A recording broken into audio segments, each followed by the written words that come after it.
Hey guys, Melinda here, and today I wanted to share you one story from my childhood. I don't really remember it, but apparently it happened, and I almost died about 3 times in one day, and well, I want to tell you them now. Let's start off with the first event. It was about a few hours before they decided to leave to go to Las Vegas. My entire dad's side of the family, which consists of a lot of kids and teenagers and adults. So what happened is they were at my grandmother's house, all crowded in, and I was the youngest because I was just born. My dad was holding me and cradling me, and he was in the kitchen of my grandmother's house. And in the kitchen there's a small table and there's a bunch of red chairs. And those red chairs, they're kind of positioned really weird. There's the seat, and then here's the leg, the front leg, and then it doesn't have back legs.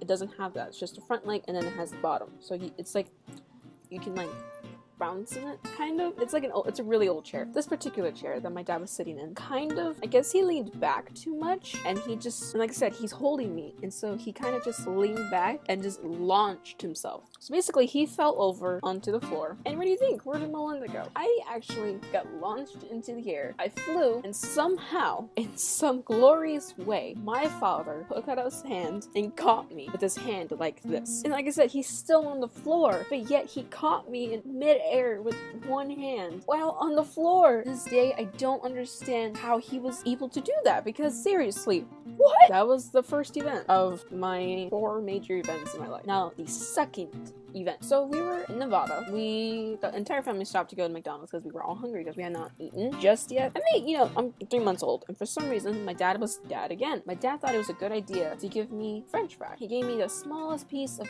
French fry you could ever give to a 3-month-old baby and gave it to me. And so I was chewing on it, I guess, and all of a sudden I started choking. I turned red and I could not breathe, apparently. So thank God to my mom, she actually saw that I was choking first, got me out of the high chair, and just started unchoking me. Stuck her finger in my mouth and just scooped up the French fry and saved my life, because I was apparently on the verge of death because I was choking so fast. Put me back in the chair, looked at my father and says, "Why are you trying to kill our child?" He didn't know.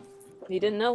And my father just didn't know why this was happening. Like, he didn't know why I was choking and being thrown midair. This third event didn't just affect me, and it didn't really cause me to get killed, but it was a major event of the day. So what happened was, there's in this car that I'm in, consisted of my mom, my dad, my brother, my sister, and me. My dad's driving the car, and he had to go through the desert as like a shortcut to get to Vegas. And so this shortcut led him into the desert and made him get lost for 5 hours. He got lost in the desert for 5 hours. And let me tell you this, there was no food and no water in that car. And the AC in the car had just broken. As soon as we got into the desert, it broke. It was during that time of year where it was really, really hot. So basically, it was a terrible time in the desert. My dad got lost in the desert for 5 hours, I think I said. My dad swears on his life that he saw Area 51. Every time he talked about it, he kind of just gives me this look of like fear, but yet like excitement, where it's just... My dad swears on his life that as he was suffering with the air conditioning, lack of food, lack of water, and the crying child in the back who was hot, and just Nessia, as I say, he swear he saw Area 51. And in that moment in time, he never regretted something so much.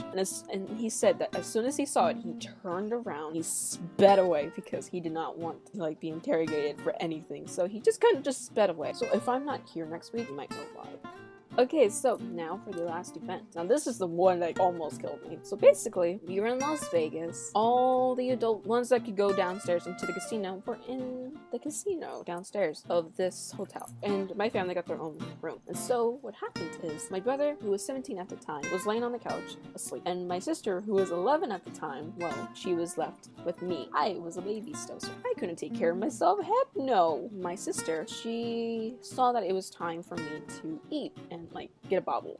So what she did was, bless her, she put me on the counter that was in the kitchen, just leaving a baby there. She left a baby there. She got the bottle and she left me on the counter for like 10 seconds, and then she got the bottle, and as soon as she looked, it was on the floor, the hard tile floor of the hotel in Las Vegas. Told me that she was never so terrified in her life, because as she looked at me, on the floor. I was quiet, and she just witnessed my eyes roll to the back of my head with my mouth open. She freaked out. She grabbed me off the floor, and I wasn't crying. Like, I just wasn't. I was really calm, but my eyes were rolled back in my head. But I was still breathing. I just felt really hard in my head. And so she wakes up my brother, sees that I'm doing what a normal baby who just fell on the floor do. So my brother, who's wearing only Superman underwear, raced downstairs, only in his underwear, and into the casino where my mom and dad were playing. They ran upstairs, and I was still knocked out. And so they took me to the emergency room. The doctor said that she's fine. She's just knocked out. They didn't know what to do. But they said the counter was a little bit higher. I could have suffered a lot more. But I was fine. Like, my head didn't get any bruising or anything. I just fell on the floor.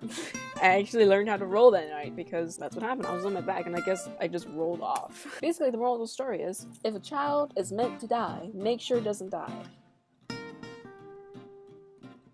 The moral of the story is, I was meant to die 3 times in one day as a 3-month-old baby. Easy babyhood. That first year that I was alive, oh shit, a lot of stuff happened. I almost died in my first 3 months of life. Moral of the story is, don't leave babies on counters, don't give them french fries if they don't have teeth, and practice your catching skills with a football, because one day you might fall over while cradling baby and you need to catch that baby. Oh, don't get lost in the desert. So guys, I love you. Remember those morals, because you're probably gonna need them one day. Who knows? And well, I will see you in my next video. Hopefully, it won't be about me dying 3 times in one day. I will see you in my next video, and goodbye. Mwah. Got out of bed and just went into the corner of my living room and cried for about 20 minutes, and then I contemplated myself, and I was like, what is this feeling inside of me?